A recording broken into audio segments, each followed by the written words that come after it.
Hi all, welcome to Facebook Live with Sarah Hiner and Bottom Line Advocator. We are back again, and I'm really excited today. My dear friend Max Gomez is joining me. And Hey. Max is one of the smartest people, CBS TV medical journalist, 9-time Emmy Award-winning medical journalist. I love saying that about you, Max. But truly one of the smartest people I know. And he has been a medical journalist and following all of the COVID-19 and coronavirus, every angle of it, whether it's treatments, whether it's vaccines. And he and I were joking that like every time I turn around, there's new news. And my head's about to explode. I can't imagine what everybody else's head is doing because I'm reading this stuff and I'm keeping up on what's happening. So we wanted to try and create a little bit of order and a little bit of understanding what's working, what's not, what's on the docket, what's realistic, right? Let's get a vaccine. Let's get a vaccine. Is that really going to happen? And is it going to happen anytime soon? Will it be safe? All those zillions of questions. You know me, right? There's another one and another one and another one. Anyway, so welcome today, Dr. Max Gomez, CBS TV, awesome guy, and to everybody. Let me remind everybody of a few other things. We'll be posting additional Facebook Lives. I just scheduled a really exciting one with Dr. David Katz in a couple weeks, so I'm really excited for that. I'm not sure what we're doing next week yet. We'll see. Share these if you have questions or comments. Type them in, all right, if you have any questions for Dr. Max, and I will work them in as best that I can. We will rebroadcast. This will be available later on, but come live. It's always nice. Tell your friends to come on, join us. Like our page, like our YouTube channel. I don't know what else. We got all sorts of great stuff. All right, Max, let's talk about this stuff, all right? So overall, let's start super high level, okay? Give me your 30-second, 10,000 foot in terms of where we are, bend the curve, like the curve is bending and yet suddenly we're talking about nobody should get sick again. Like what's the high level, elevator pitch that you're seeing? Well, a lot of it depends, I think, on where you are, where you live. I think that makes a big difference. Rural areas, either of upstate New York or around the country, have a very different experience than those of us in New York City or in real urban areas. And that's because, we've known this already for a lot of other viruses. Population density makes a difference. And so it looks like, at least in New York and some other places that have been really pretty proactive about social distancing and closing things down and letting everything try to cool off, that we've so-called bent the curve. The curve that I saw that Governor Cuomo had on earlier today showed the usual very sharp increase going up. Right.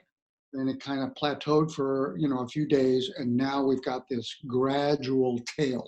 Right, which is awesome. Things are slowing down. So I think it's all very helpful. Let me ask you this. Yeah. You're talking about the isolation and the denser the population, of course, more people are going to be exposed to it. Cuomo came out last week talking about how, 60% of the people that were now coming to hospitals had been at home. So there was something else, like quarantining it's been helpful. I think we've done exactly the right thing, but there's other nuances to this in terms of we'll never be able to live hermetically sealed. Exactly. And I did, I've been doing these little so-called Max Minutes where we answer viewer questions, and we had one along those lines. Look, the virus doesn't just magically appear in somebody's house. Right. It doesn't come in through the roof. It doesn't come in through the window screens or anything else. What that tells me is that somebody in that house was out and got exposed. Or groceries got delivered. The groceries got delivered. Something. The mails. The mail got delivered. Those are kind of lower. Amazon delivered. Yeah, but those are really low probability events. The bigger probability is that, these people have not been living, as you said, hermetically in a bubble. They haven't been locked away. People have either gone out to work or they've gone out. In fact, I talked to one of our reporters who was talking to his mother. And she said, well, I heard about all of this, or, Sophie, my neighbor, got sick. And he said, well, have you been out? Been by. Did you talk to him? Well, sure. Did you pay him? Well, yeah, how did you pay him? Well, I handed him some money, but she thought she was perfectly isolated. Right. So, it's not magic. The virus is getting in with people bringing it into the house. They Okay. think that they're completely isolated and haven't been outside. I mean, they may have Well, it's never have not. been outside, but somebody has, and somebody brought it into the house. All right. So now let's go the other way. Okay. What percent, how many people do they think, best estimate, have actually been exposed to the antibodies? Because again, as they start testing more, they're finding that anywhere from 10 to 20 or 30% of the population, 20 to something like that, probably has been exposed at this point. When they did Santa Clara, they did, I guess it was New York State as well. There have been a few places where they've kind of tracked that. To be honest with you, I'm not really good on the exact numbers, Right. and it's a moving target, depending on where you're doing the testing and who you're talking to to find out how many. Eventually, they think that 60% of the population will be exposed, but that's whether you're exposed or not is not really the issue. It's whether you get sick or not. Right. But exposure, so can you get they talk about herd immunity, right? Hmm. I guess that 60 to 70% is where they'll say that there's theoretical herd immunity. But if I have exposure, even if I didn't get sick, just have being exposed to germs, does that reduce reduce my chances of getting sick, and or B, improve my chances of not getting it badly? When you say germs, are you talking about just germs in general, or are you talking about the coronavirus? Corona, well, we'll talk about corona in particular, but in general, isn't that kind of what happens with life? We're exposed to germs, our immune system Yeah, exercises, no, right? absolutely. Yeah, no, you need, we lead probably too clean a life Right. in the way we live these days. And, when I was growing up, and probably we ate dirt. We played out, Silly dirt. It's so we played out, and we had dirt all over us. And, that's how we lived. And if we could get away with not taking a shower or a bath every day, we did it, unless our parents threw us in the bathtub. So yeah, being exposed to germs is a good thing, but it keeps the immune system working. But you need to also be specific about some of these things. This coronavirus is completely new, yes. which is why it's been so spread like wildfire, Yeah, yeah. because we don't have any kind of real immunity built in, because there was any cross reactivity, because it looks like some other Right. virus or something else that we've had, because it's a brand new virus. That's why it's really gone nuts. But what was the other part of your Oh, but question? I'm probably going off in the weeds a little bit here, but is there an aspect to it that even if I didn't get sick, that just when there are germs in the world, your body gets a little bit of immunity to it, just that it's there, that it's out there, that you don't have to have been sick to be able to have some of it flying around? Well, yeah, I mean, there's the issue that the number that's going around is that 80% of people uh, get this, and I don't know if it's all 80%, may not even know that they got it. They were exposed to it, they got it. Now the question is, and that's where the antibodies come in, and the antibody testing is. That'll Right. tell you that you've been exposed and you're recovered. The assumption is, but it's not really proven 100% scientifically, is that having those antibodies, having been exposed and recovered, whether you realize it, whether you got sick or not, you got those antibodies. Everybody says, well, okay, now I'm protected. Maybe. We don't know that. Right. We don't know that for sure. It's the assumption. Other coronaviruses don't give you that much protection. You Right. might have some They more. protection for a while, Right. but it's probably not 100%, and it's not lifelong. It may last for a couple of years, but it's not going to be a lifelong immunity. And is that because certain viruses morph, the common cold is a coronavirus and we get it repeatedly, Right, versus pox is not a coronavirus and you're one and done. And it right, doesn't morph or at all. measles, or Right. some of those other All right. viruses. That's not clear. I don't think, looking at, say, SARS or MERS, some of those other coronaviruses, they don't more for mutate quite as much as certainly like the flu virus. Right. So it just may be something inherent that, other germs and other viruses, some confer these lifelong immunities and others just don't. And we don't really know exactly why that is. So it may be, it may not have anything to do with the virus mutating. It just may be that our immune system and these viruses just learn to get along, I guess. I don't know, or don't get along. Like maybe we have friendly viruses in our bodies, like we have friendly bacteria. Wouldn't that be a surprise? Well, we have a lot of viruses that stick around in our body. They may or may not be friendly. Well, that's true too. They kind of go dormant. Speaking of chickenpox and shingles. Yep. Let's talk. You mentioned testing, so why don't we talk about testing a little bit? Okay, good. So there seems to be a lot of chat about testing being critical to being able to get out, and this need to test everybody. And every time I turn around, I think I heard this morning there are 500 different companies that have been approved to develop tests, and there's antibody tests, and there's the swab tests, and there's so what's important? Let's try that, because we don't need to go down every piece of it, but like, what's the important aspect of it that people need to know? Like, are they working? Like, go. Well, I mean, testing is important so that we know who's infected, who has been infected, who is prone to being infected because they haven't been exposed at all. And why? They go to the hospital. I talked to Joe Feuerstein a couple weeks ago, who's in the ICU at Stanford Hospital.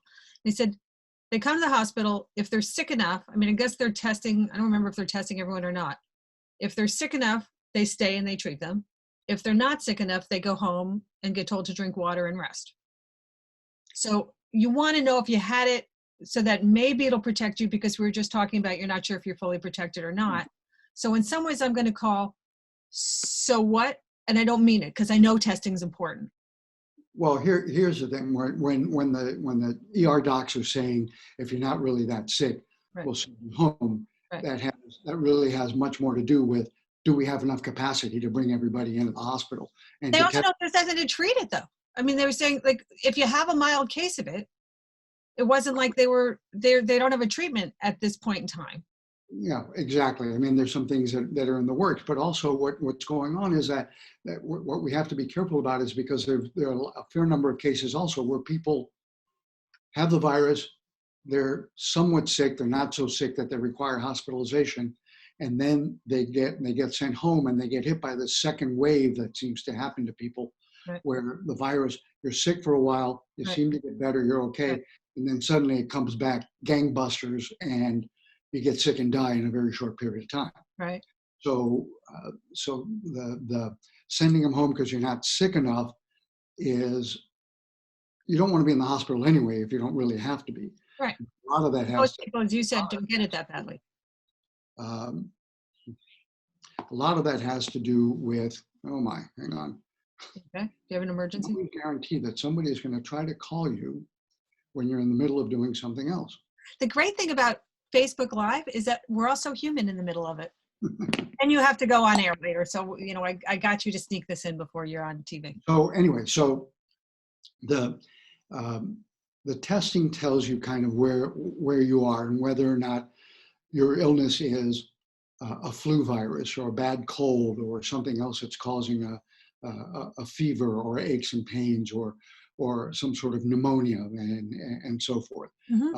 And this virus we're finding out, causes a lot of other things other than a lung issue and respiratory issues. Right, because it's really a circulation disease more than a respiratory disease. Right. I mean, it causes what they call coagulopathies. It messes with your blood clotting so that you tend to clot blood when you shouldn't be. Your blood clots when it shouldn't be clotting.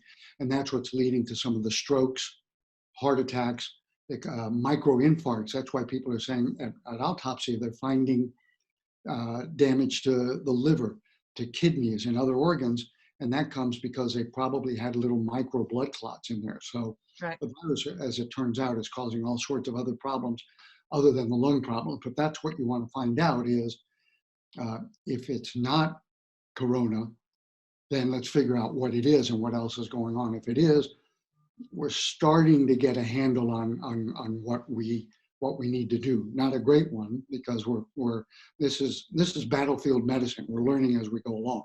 Right. So with the testing, and again, I'm in no way saying don't test at all. So I'm just trying to figure out the usefulness, because they're guessing on the treatments.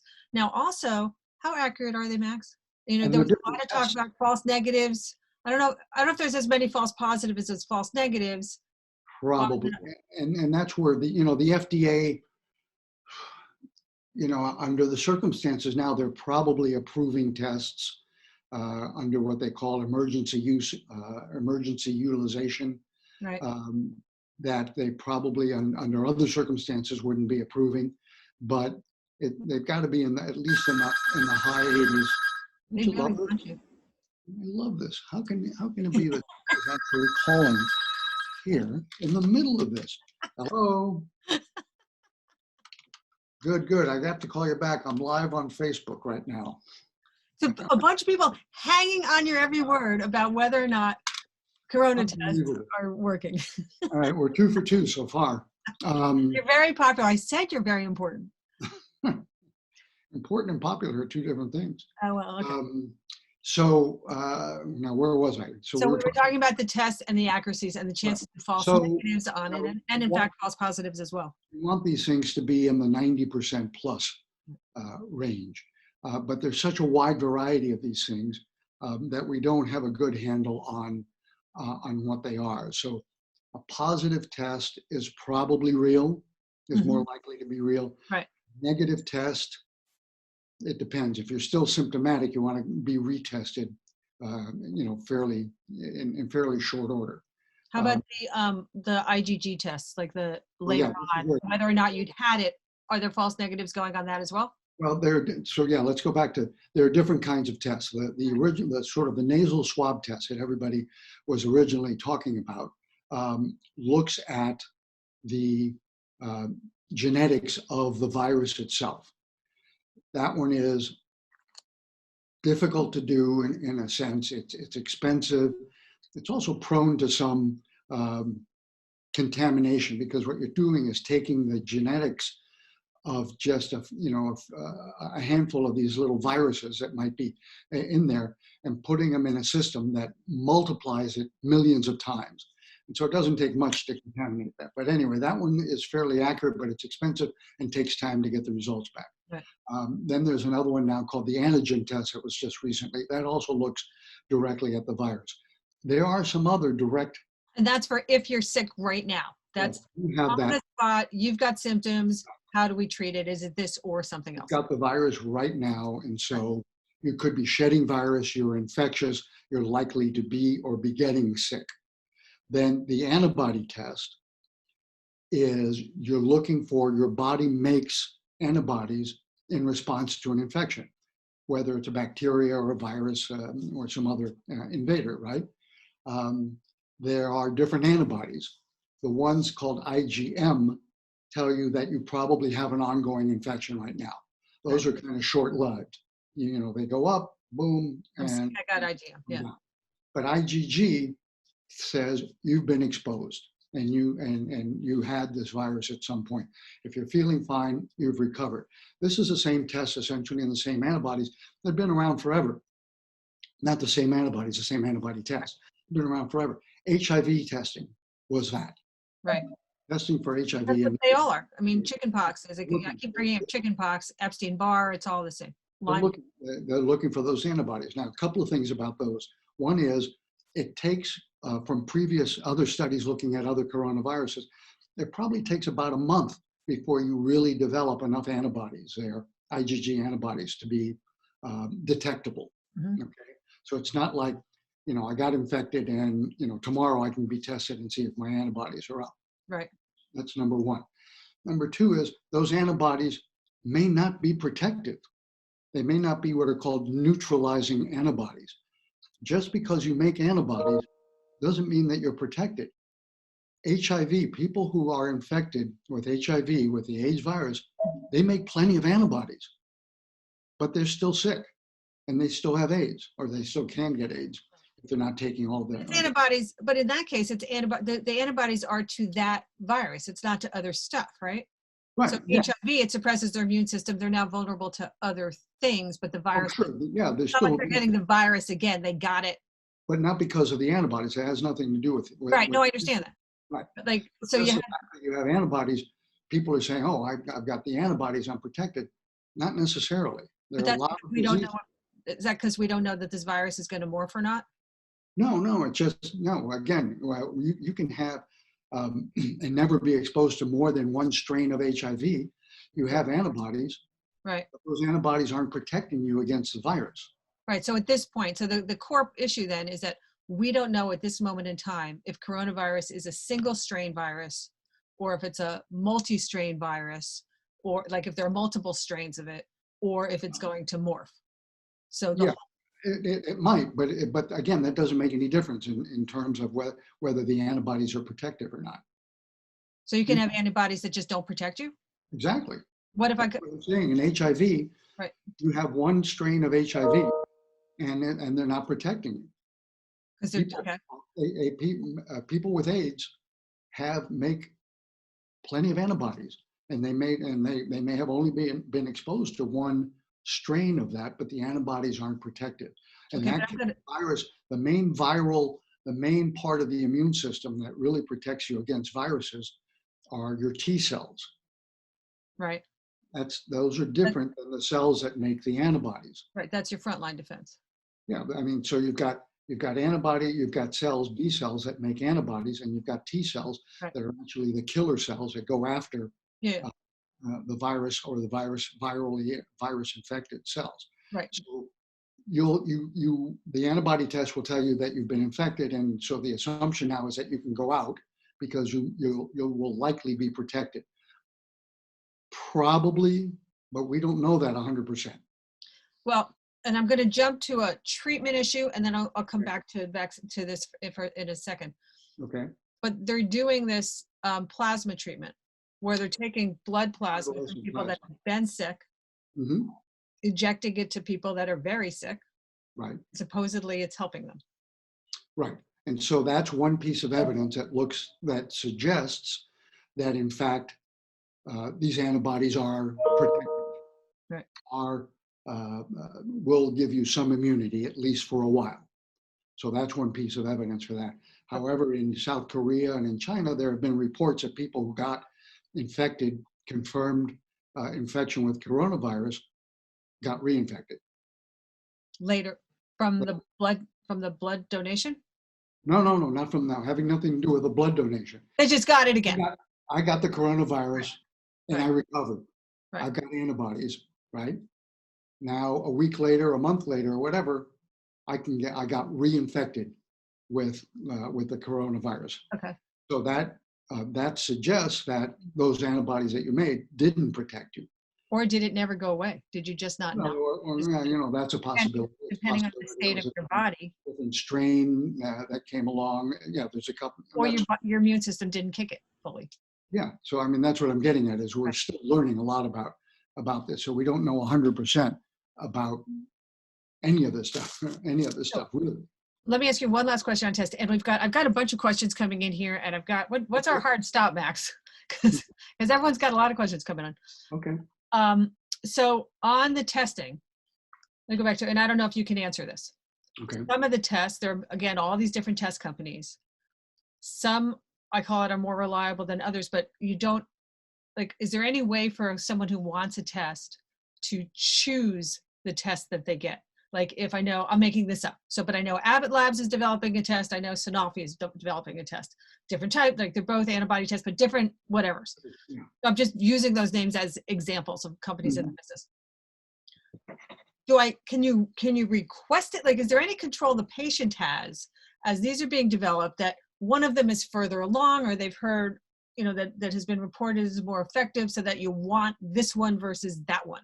In other words, can you do mommy shopping when it comes to tests? Or something like that, right? Get all those Facebook groups, right, of all the moms. Which test did your kids have? Mine had this one. Yeah. Right. So in an ideal world or situation, and maybe a year from now or 2 years from now, where there are lots of tests out there and they've been verified that, that which ones work and so forth, you might be able to. At this point, there's not enough of that. There's not enough of the testing around. You could go shopping to a hospital or to your doctor's office and see what they have, but it's not like your doctor has, 3 or 4 of the different tests and you can pick and choose, one from column A and one from column B. So there's the antibody test, which means you may have been exposed, but ideally you would have had to have been exposed, at least a month ago, earlier. Yeah. Or the actual active nasal swab is most of them. Now, there's some other companies, and I've talked to people, CEOs of a couple of different companies that are using completely different technologies. There's one that's in front of the FDA right now. In fact, I think yesterday or today, they were meeting again with the FDA that from a little, like a diabetes pinprick on your finger uses a drop of blood. In fact, this company was a diabetes company, testing company, or still is. Right. But they've completely adapted and reconfigured their technology to look for the actual virus particles in that drop of blood. Now they say, and I have no way of knowing whether it's true, but they've gone to the FDA, and the FDA so far has bought their data. Their story is that they're in the 95% accuracy range, and this thing takes 30 seconds. And is this the one that they're talking about an at-home test besides? Well, they're making the first thing that they're trying to put out is what they call a point of care that'll go to doctors' offices and hospitals and so forth. Right. But they also have an at-home version that they have also now put in front of the FDA. They're not that expensive. And in 15 to 30, 45 seconds, you get an answer from a little pinprick. Right. So anyway, there are other technologies out there. But right now, I don't, until we have lots and lots of these out there, I don't know that you can actually pick and choose which one, other than I'm sick now, I don't feel right, and I need the actual PCR test looking for the actual virus versus antibody test. I was sick a month ago. My husband was very sick the beginning of March. Horrible cough. I thought he had it. He didn't have a fever. And this was before it was that big a deal. And one night he was actually having a tremendous amount of difficulty breathing, and I could have sworn he had it. He had an antibody test this weekend, and they said it was negative. Really? I honestly don't believe it. I don't know. Well, yeah, I mean, it could be a false negative. That's still possible. Yeah. But now, two things. Well, there's a question from somebody: is there any natural way to build up antibodies aside from exposing yourself? No. To build up antibodies? Can you get antibodies to something in some other way other than getting it? There are vaccines that are what are called passive vaccines. Right. Hepatitis A, now there's a real vaccine to hepatitis A. But up until a few years ago, the only quote unquote vaccine to hepatitis A was getting IgG antibodies. Right. That were purified from people who had gotten, or rabbits, I'm not really sure where they came from, that had been exposed to hepatitis A virus, and you got a slug of hepatitis A IgG antibodies. Right. So, which is again like this plasma treatment. Yeah, right. Exactly. So, but in terms of, is there any other way? Because these antibodies, they're not generic for the most part. They're very specific for a very specific germ, virus, or whatever. Right. Hepatitis A, or HIV, or COVID, coronavirus. They're very specific. So it's not like you can, in general, build up antibodies. Now, in general, you can somewhat strengthen your immune system so that it's ready to respond if it gets attacked by a virus or so forth. Yeah. And hopefully then you will be able to more quickly respond and make more antibodies. That's a slightly different. That's your body doing what it's supposed to, but it's not having those. It's not like you can't buy them on the shelf next to the toilet paper that's not there.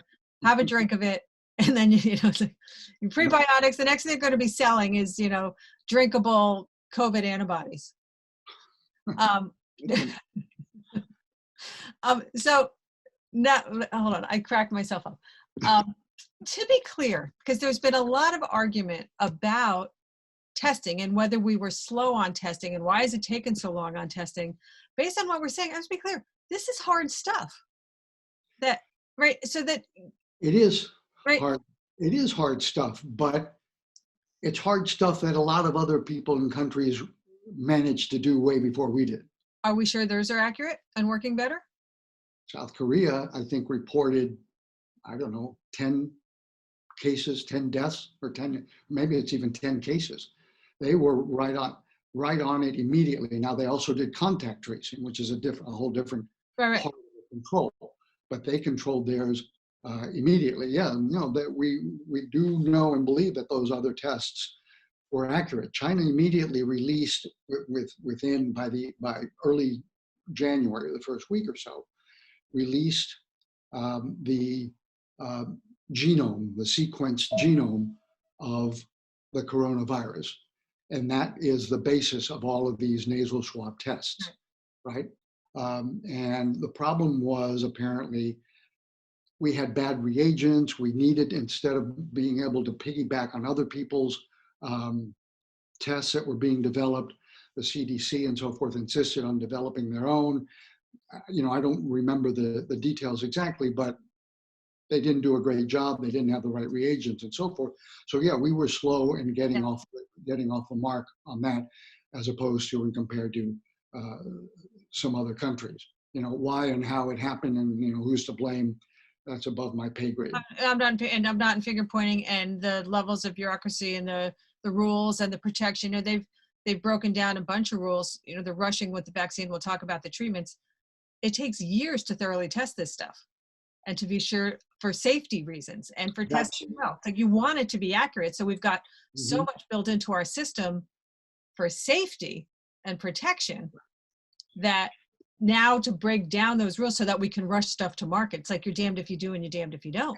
And vaccine is exactly where this is happening big time and where people need to know about this. All right, you want to talk about vaccines now? Yeah, let's talk vaccines and then we'll go to treatments. So when Fauci and others, and a lot of others, including companies, say that we might have a vaccine available in 12 to 18 months, or we'll have a vaccine, quote unquote, available by the end of the year. First of all, you have to understand what they mean by available. And in 12 to 18 months, people are delusional.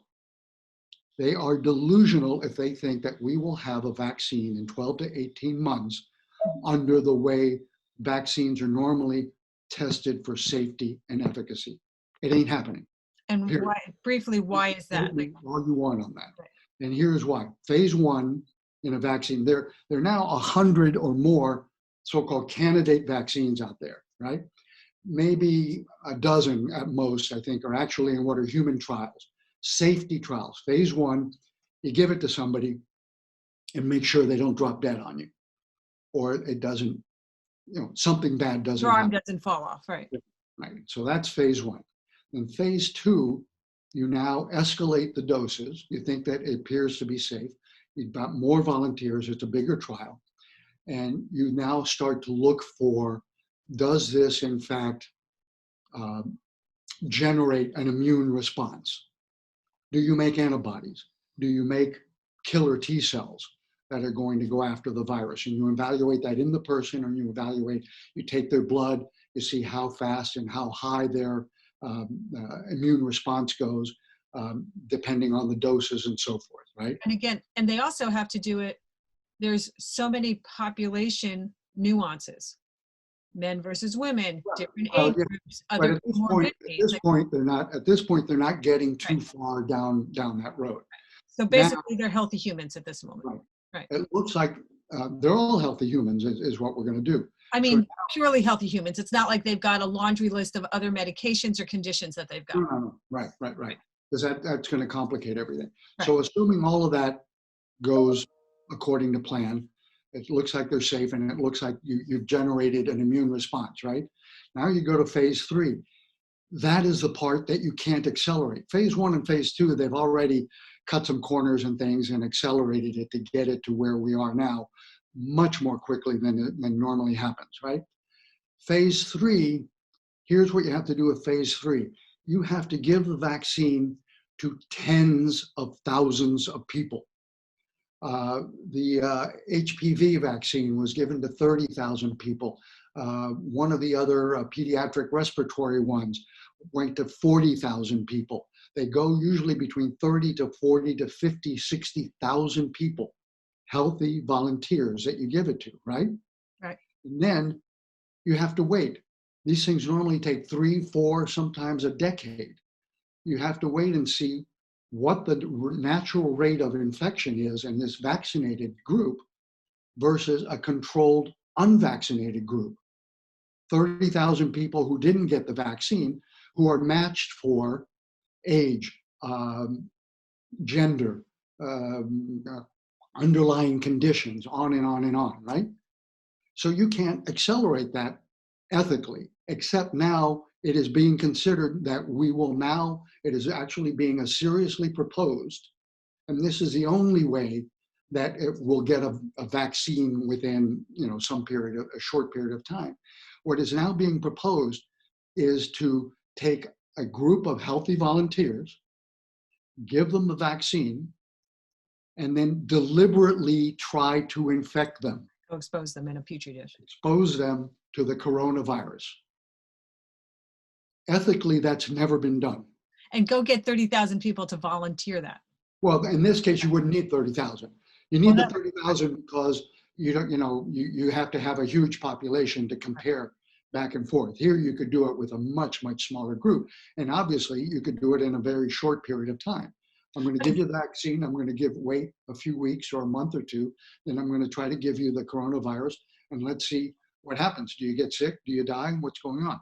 Well, but again, though, Max, but you're going to give it to other people. The people that are getting it the worst and the people that are dying from this are older people, they're obese people, they're diabetics. They've got systems there. So who do you test it against, right? Do you test it in those populations? Well, not if you're going to do, these are called human challenge trials. Right. They're going to do human challenge trials. That's part of the weakness of the human challenge trial, because to do it ethically, they're going to pick young people who are at the lowest possible risk for dying.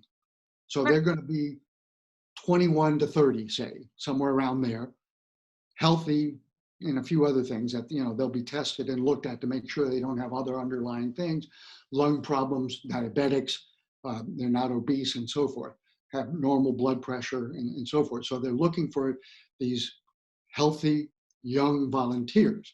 So that'll give you an idea as to whether the vaccine works, but it won't give you an idea whether it'll work in somebody who is a diabetic, obese person with COPD. Nor do you know if it'll be risky to them. Well, yeah, exactly. I mean, there are reactions to vaccines. There's always talk about that sometimes, you get a little bit of it. And will that, if you have COPD, if you have... What happens sometimes with vaccines is you get what's called an enhancement. A vaccine can actually make the disease worse. So that's the other thing. That's usually what you're looking for in phase 2. But some of these unusual side effects, you won't know until you've vaccinated tens of thousands of people to see whether these relatively rare side effects crop up. They might not crop up in a test group of 500 people. Right. But in 5,000 people or 50,000 people, some of these things may crop up. And then back to what we were saying before, we don't even know if this is a single antibody, single strain virus. So like the flu virus, right? So they make their best guess every year. Everybody thinks they're protected by the flu vaccine, and that works on average 50%. But Tara, I'm not as worried about that issue at this point with the coronaviruses. Okay. Even though there are some mutations here, the parts of the virus that seem to be really important for infection seem to be what's called conserved. They're relatively stable, as opposed to the flu vaccine. The flu virus. It's mutating like crazy all the time. With the coronavirus, it looks like the mutations that they've seen are not significant enough to really say that it's a different virus.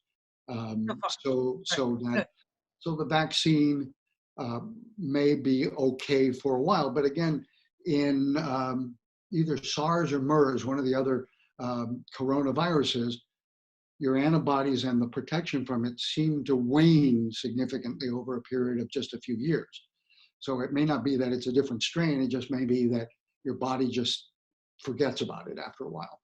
And then you have to be revaccinated? Revaccinated. Like they did for you, right. All Yeah. right, so then, okay, so vaccine is a long time away. Testing Yeah, is, except that they're going to try to accelerate it by that. And by the way, when they say, well, we have one available, that you got to read between the lines. Well, we'll have a vaccine available by the end of the year. That means we'll have a vaccine ready for either phase 1 or phase 2 testing by the end of the year, or maybe for phase 3 human challenge trials. So you have to read between the lines to see when they say available, what that really means. That doesn't mean that it's ready to roll out. And here's another problem that I have with the vaccine, by the way, and then we'll get into the treatment stuff, is let's say we find a vaccine that is safe and effective. We're in perfect land, and we've got a safe and effective vaccine. Who do you give it to? Are you going to vaccinate the entire planet? 7-point-something billion people, because 7-point-something billion people are theoretically at risk here, number one. So we're going to start by giving it to a couple of, tens of thousands or a couple of 100,000 frontline, responders, nurses, doctors, firemen, police, grocery stores like Grubhub guy, Amazon people. force it, or is it their choice? Right. So who are you going to give it to? Right. How are you going to scale up to now not just a few 100,000 or even a couple of million? We're not talking about scaling up to billions of doses, which we may have to keep giving and giving and giving. And who's going to pay for this? Who's going to pay for 1 billion doses of this? And some of these vaccines are going to be very expensive to manufacture. That said, Max, is it cheaper to do that than to lock us all in our house and spend trillions of dollars on lost income, increased suicide, like all the cost of this? No, I get that, but somebody will still have to come up with the money. Yes. To vaccinate people. Yeah. One is sort of a lost opportunity, a cost of lost opportunity, right? And the other one is I've got to come up with, it's a real bottom line dollar to coin. But now you have a front end cash thing. Who's going to pay for it? Yeah. Right. And especially if you're going to vaccinate developing countries. Because if you don't vaccinate everybody, you might as well not vaccinate anybody. Because if there's a significant reservoir population, a reservoir of virus in a population somewhere in the world, it ain't staying there. It's coming back. Well, again, so is the goal have a system that can handle it, or is the goal extinction? Now they extincted smallpox, and I don't want to get off into that discussion, right? Extinction ain't going to happen. Right. So then we have to stop expecting it to happen. And now let's talk about treatments, because in fact, that really is, it's here. It's going to be here. We'll talk, hopefully we'll be done shortly. We'll talk a little bit about what to expect as the cities and country starts opening up, because we're going to have these little spikes that are going to pop up. Can the system handle it? But what do you like? So treatment, what's working? What's got the, what's got the best chances of stuff right now?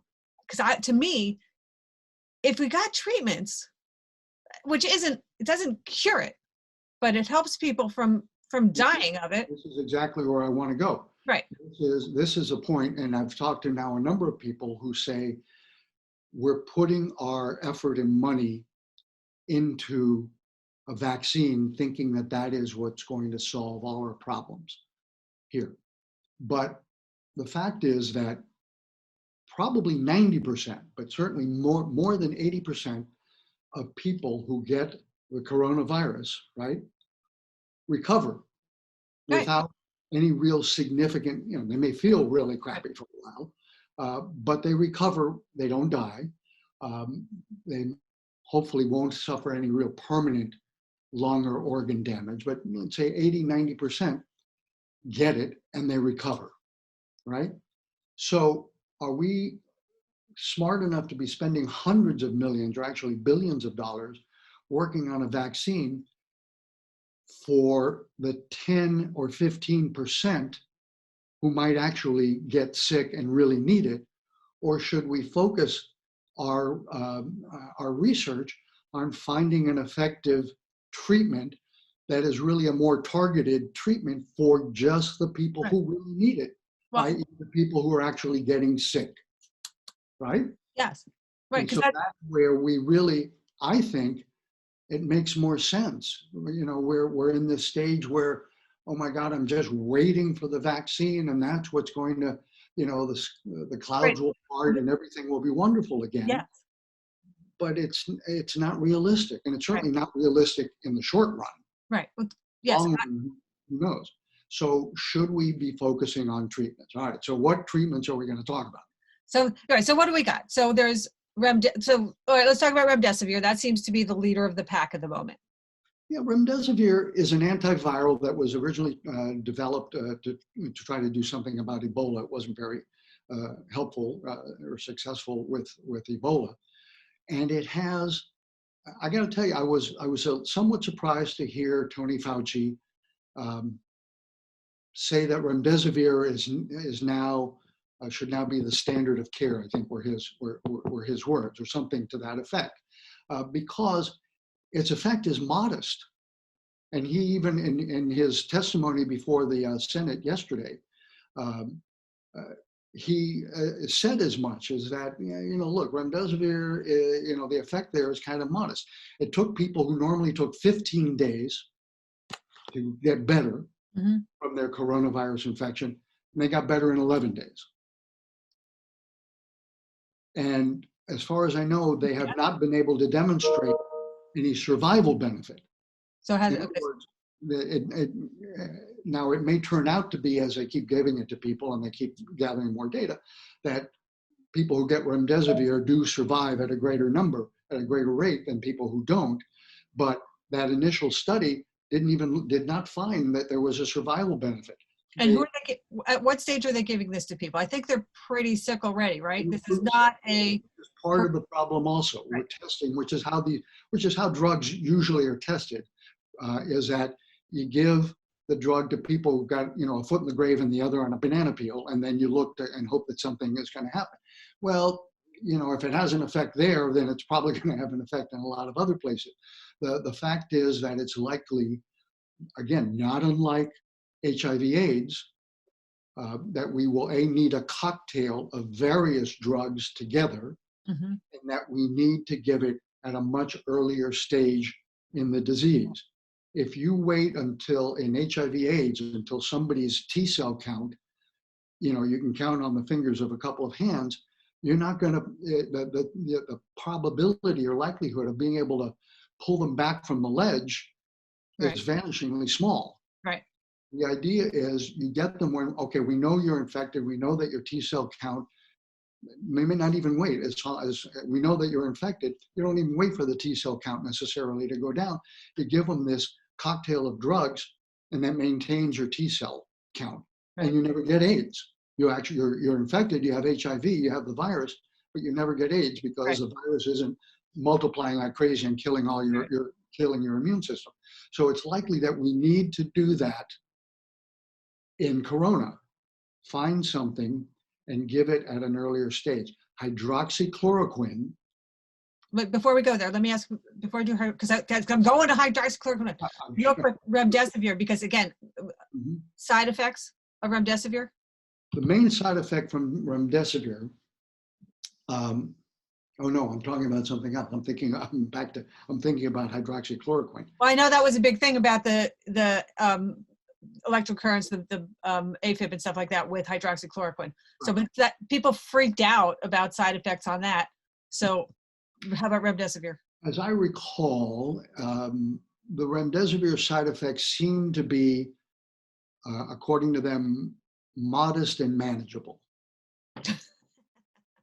That's probably in the eye of the beholder.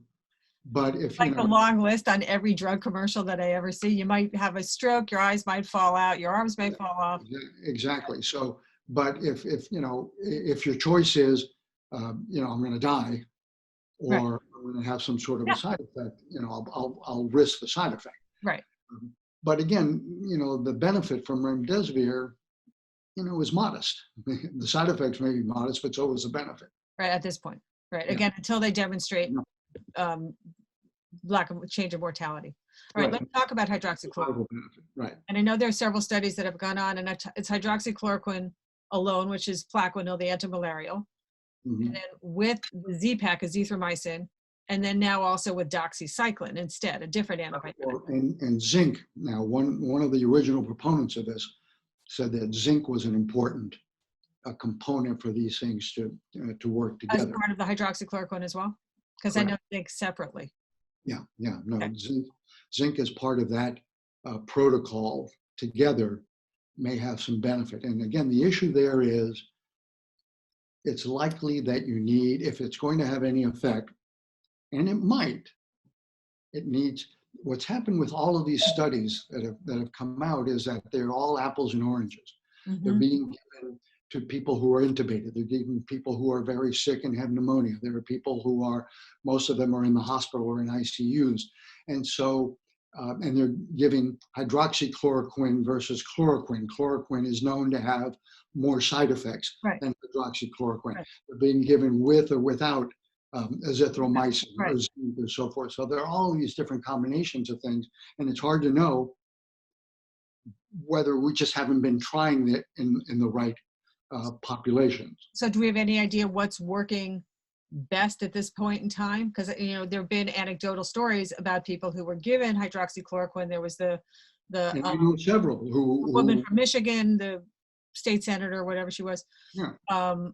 And I know somebody also who had it, and it turned around very quickly. Exactly.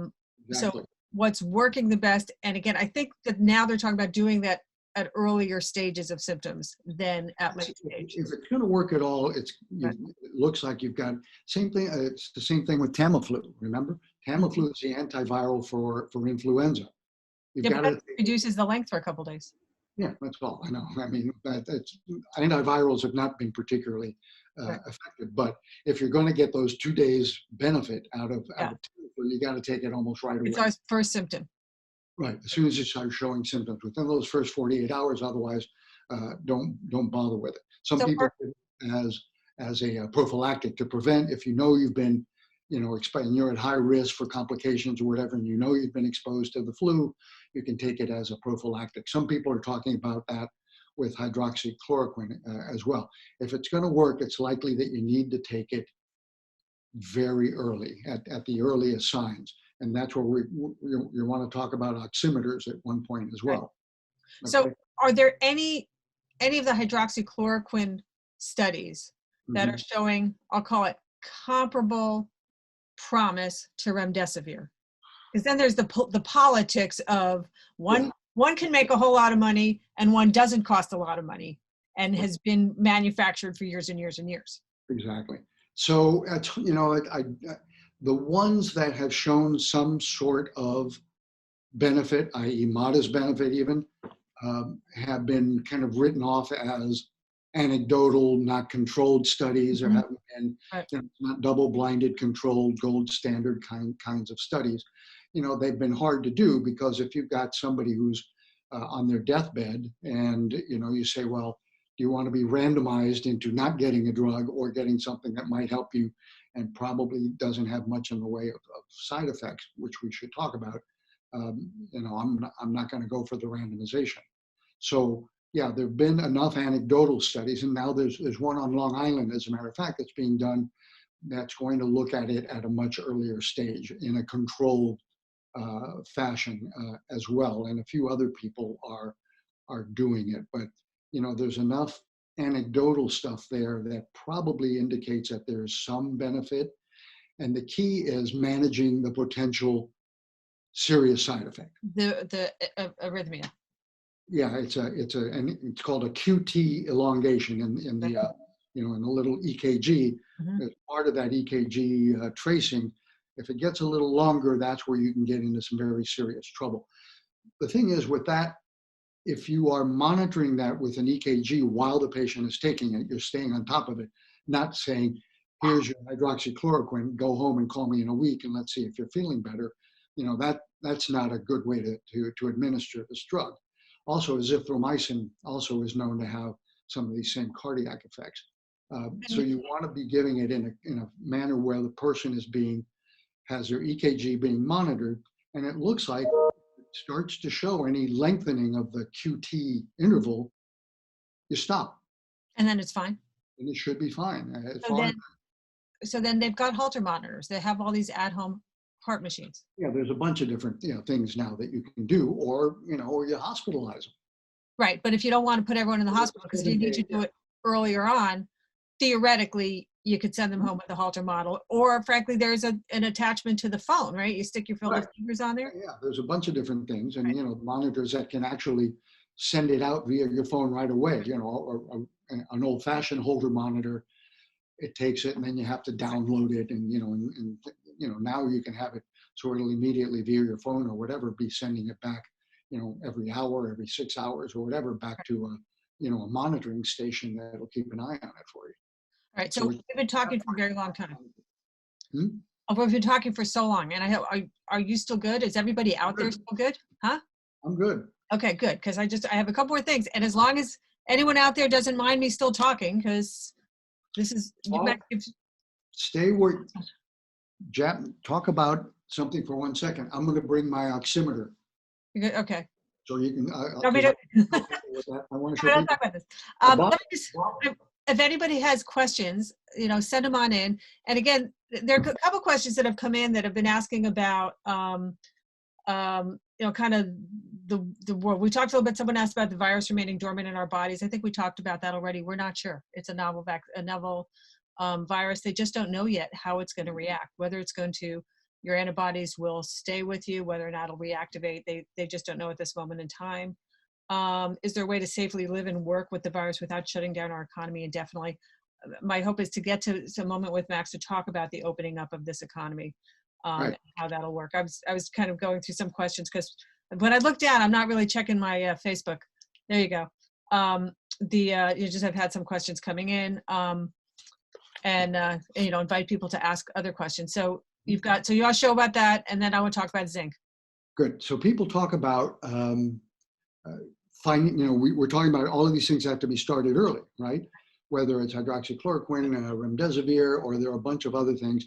And if you'll remind me, because let's do the oximeter, there's some significant cell-based therapies, NK cells, natural killer cells that are being tested against COVID as well, that may be almost no side effects and may be the most effective killers yet for this. But and that's a drug that would increase the NK cells? No, these are NK cells. They're generic NK cells. They don't have to be type or blood type or anything else. That some companies have, a couple of companies, but one in particular I'm thinking of, has basically off the shelf, and they're given as an IV infusion. So they're injecting NK cells right. into someone that's sick. And they go to where the trouble is, and they kill the bad cells. Okay.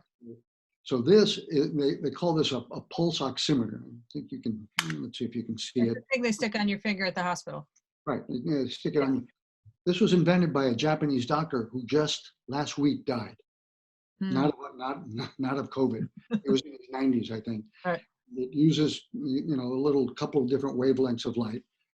We've all seen it. You put it on your finger, and it'll give you, there you go, your pulse, and there's my heartbeat, and it'll come up in a second. What's it say? I can't read it backwards. 66, Max, well done. And or is it 99? 66, your heartbeat is good. If it's 99 and it's your oxygen, you're still good. 99 is my oxygenation. 75 is my pulse. I was happy the pulse was good. You've been riding your bike.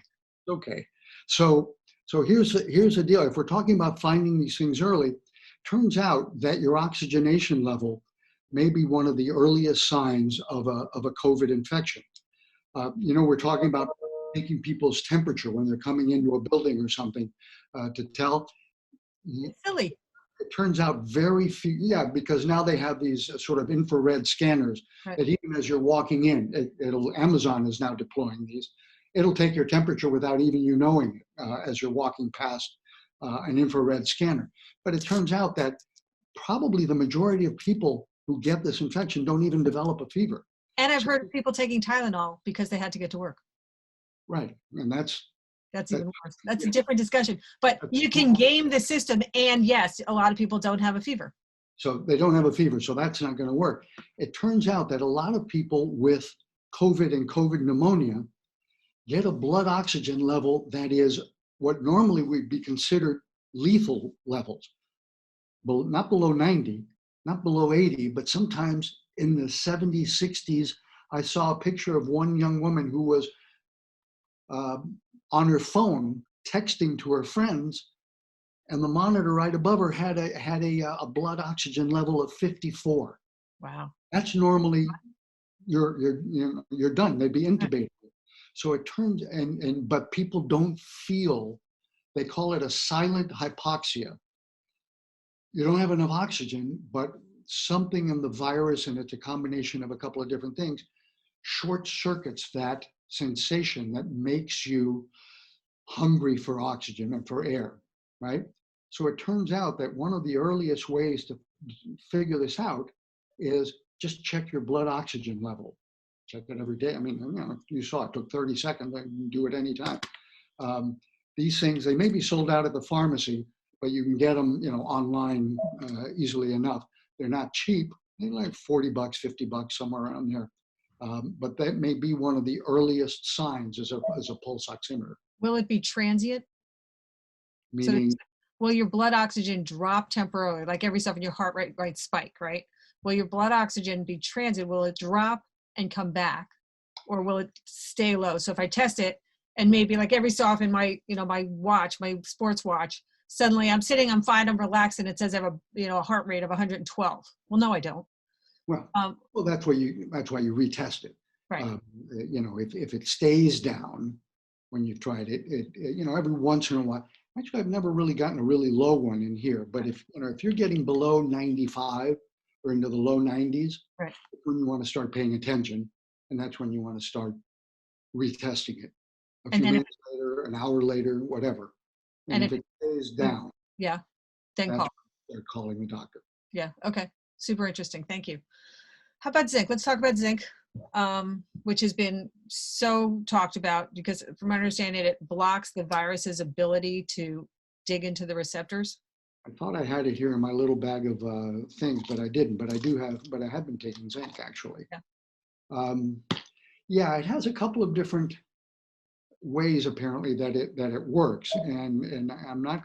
I confess that this is one area where I'm not real knowledgeable about how zinc works, except that it seems to be interfere, I think, with the virus's ability to attach to cells. Yeah, that's my understanding of it. Yeah, and so if you've got the virus, but if it's not attaching to the cell, to the cells lining the respiratory tract so that it can get in and take over the manufacturing capacity of your cells, and it doesn't matter. You can have all the virus floating around, and it's not going to kill you. So most importantly, I mean, and it's a low, no side effect basically, as long as you're not taking negative. But everyone, we were talking before about, so we've got vaccines, we got tests, we got treatments, prevention. This is something you could be doing prophylactically, preventatively, cheap as anything. Anyone can be taking it safely. You always check with your doctor. You can potentially interact with who knows. Yeah. But overall, You always want to let your doctor know what you're taking. I always say, no matter what, natural medicine is not do-it-yourself medicine. Exactly. Right. And there's one more thing you can be taking to do it to help yourself out. Go. Vitamin D. Mm-hmm. Vitamin D turns out to be a very powerful immune system strengthener. Which they've known for a long time, but now they're seeing a correlation with this. Right. So you don't, and I'm not talking about the 400 international units that you get in, your one-a-day vitamins. That may be enough to keep you from, fracturing your bones and osteoporosis. It's not enough to what we're talking about here. You need to be taking probably at least a couple of thousand international units a day. And some people I know take much more than that. And that's pretty safe until you start getting into, 10 or 20,000 units a day, because If you're a young person and you go out in the sunlight for half an hour, you've probably made 35,000 international units of vitamin D just from being out in the sun. But since most of us, especially now that we're quarantined, are not getting outside, Right. or if we're getting outside, we're slathering ourselves with, sunblock. So we're not getting the vitamin D, and almost everybody in the northern hemisphere is vitamin D deficient anyway. Right. So that is a very powerful one. And I'll tell you a little anecdote that, I interview a lot of the very top and famous doctors in New York and around the country. And there were a couple of studies that came out some years ago about vitamin D levels in women with breast cancer. And they found that the women with the highest levels of vitamin D who had had breast cancer, the women with the highest levels were far less likely to have a breast cancer recurrence than the women who had low vitamin D levels. Right. But, pretty good indicator that vitamin D was doing something, was helping. So I asked the doctor, a couple of these oncologists, I said, so are you recommending it to your patients? Now they might be. 5 or 8, maybe even 10 years ago, they weren't. They said, well, we don't have enough studies. The data aren't in enough yet, blah, blah, blah, the usual stuff. And then I asked, well, are you taking it? Oh, yeah. God, that makes me crazy. Well, I kind of understand why they do it that way, but they don't have their double-blind, placebo-controlled, ginormous test. Don't have enough to, to recommend it, blah, blah, blah. But, they said, you're recommending it for your patients? No, not yet. Are you taking it? Oh, yeah. Right. So, that was it. I was sold. So here's the question. Are doctors recommending people should be taking zinc and people should be taking vitamin D? I think that all depends on who you talk to. Right. But it's out there, and it's, again, low risk. You don't want to drink a bottle of vitamin D. You don't want to eat a bottle of it, but 3,000 to 5,000 IUs a day, I think, is kind of what the standard. That's pretty safe. Right. Which will keep.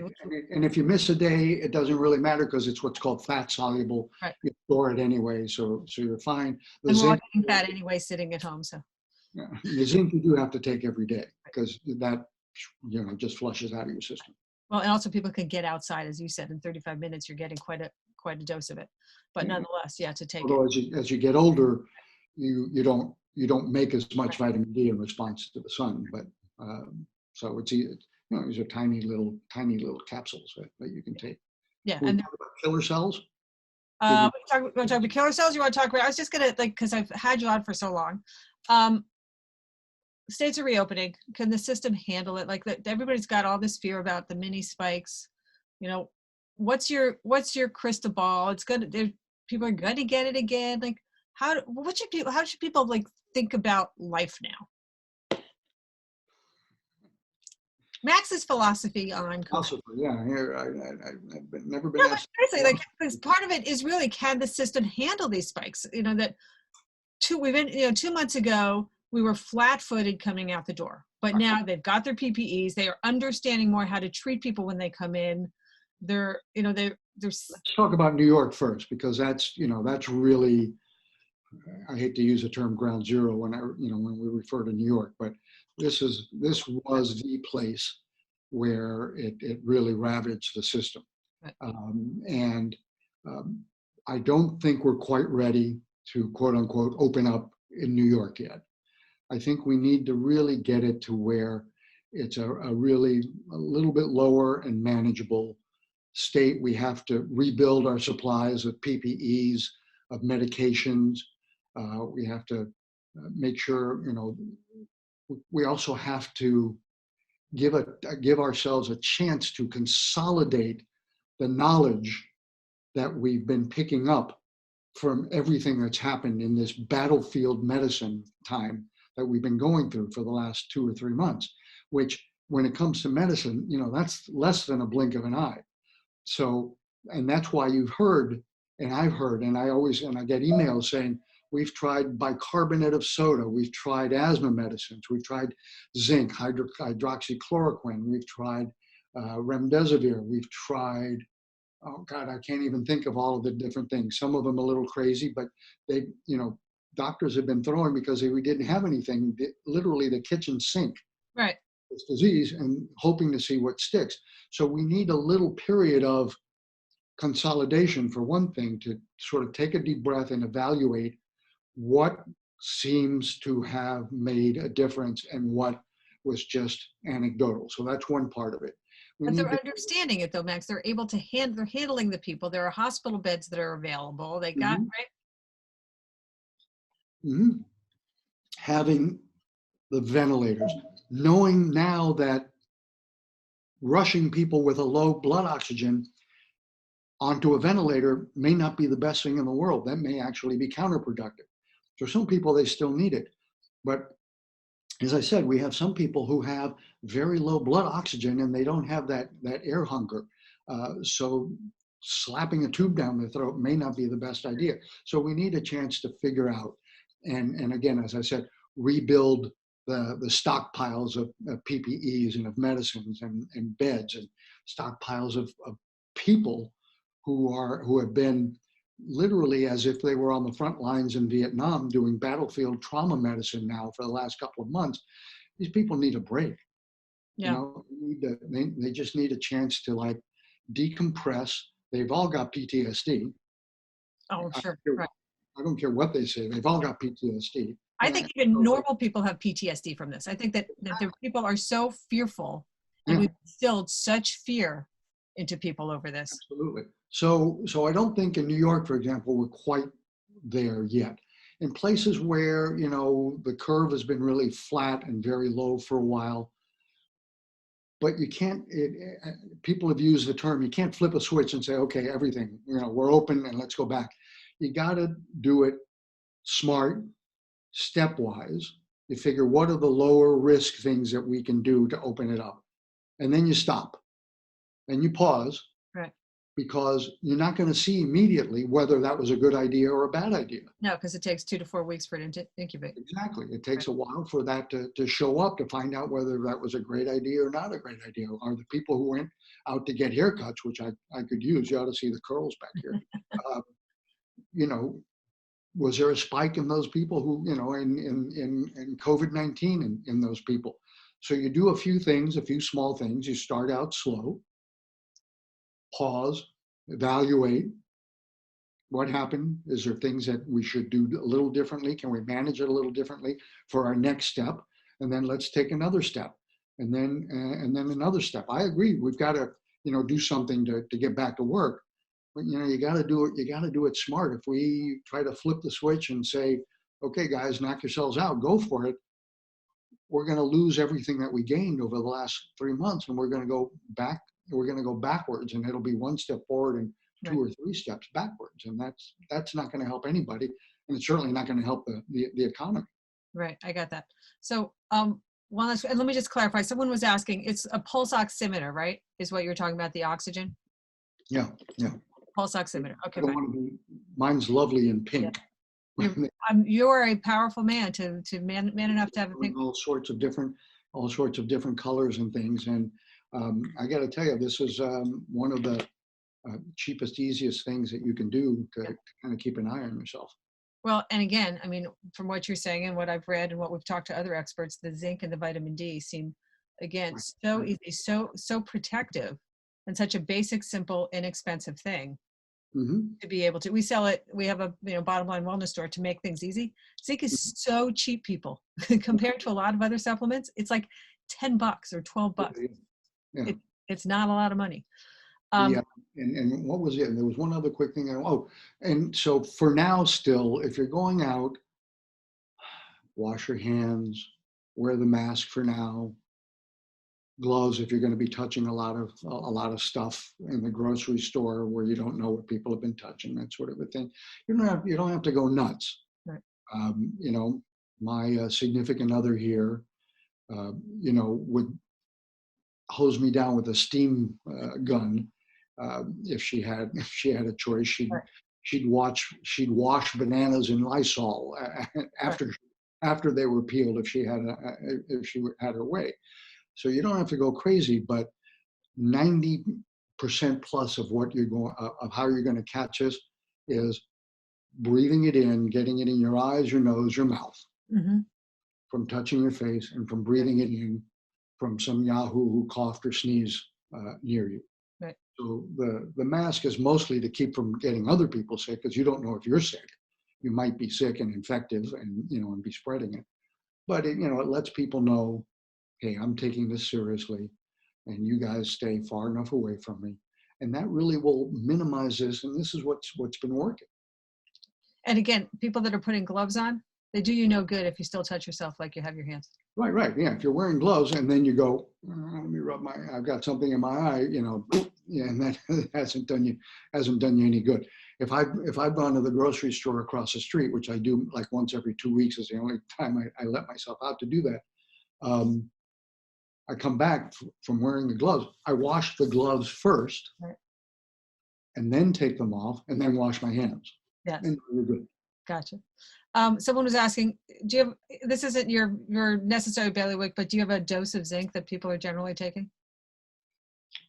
You probably have a better handle on that. I'm trying to remember what I have in my. I'm saying it's 20 to 50. Yeah. But I'm trying to remember like if it's what's prophylactic, and then if you get it. I know that when we did I'll tell everybody in podcast land that we did a podcast with Jake, podcast and Facebook Live with Jake Teitelbaum, and we talked about immunity, and we talked about some of this, and in the treatments one. So Jake referred to that, and I want to say that it was like jump up to 50 if you get it. I think I've been taking 50 actually. Yeah. I think 50 is what I. But it's very hard to overdose on it. Yeah, you can take 20. They come in 25 and 50s basically is what you'll see in the drugstore or online. And even if check your multivitamins. If you're taking multivitamin, multimineral, a lot of them will have. I think they're usually like 15 milligrams. And I don't know if that's per the daily dose. So, all right, Dr. Max Gomez, you are so great and so smart, and I'm sorry that I took up so much of your time, but thank you. I enjoy, because it's so hard for me in my minute and a half, 2 minutes that I get every night on a topic on CBS. And in fact, let's see, it's 5:19. I should be on in about 10 or 15 minutes actually on channel 2. Lucky I got you off. Yeah, I'm all, no, I already recorded it. So Okay. No, otherwise I'd be much more nervous. I don't really get a chance to really explain these things, right, and to really tell people, what I really think about. I think we're wasting a lot of our time. I think we should be pursuing vaccines. Right. It's not going to be the panacea and the answer, and that we need to spend more time on treatments and what are the treatments and how. I don't get a chance to really do that and explain that. So this is what I like to do this. Well, I like that. Will you come back and talk to me again then? Anytime. All right. And as you know, because you're so cutting edge, I can't nearly keep up with you in terms of what you're always aware of. Mm-hmm. So, come on back. We're doing this regularly, and I think it's been really great. Would love to do it, especially if we start getting some real developments here. I'd love to do it. Great. Awesome. All right. Thank you so much. See you soon, my friend. Bye.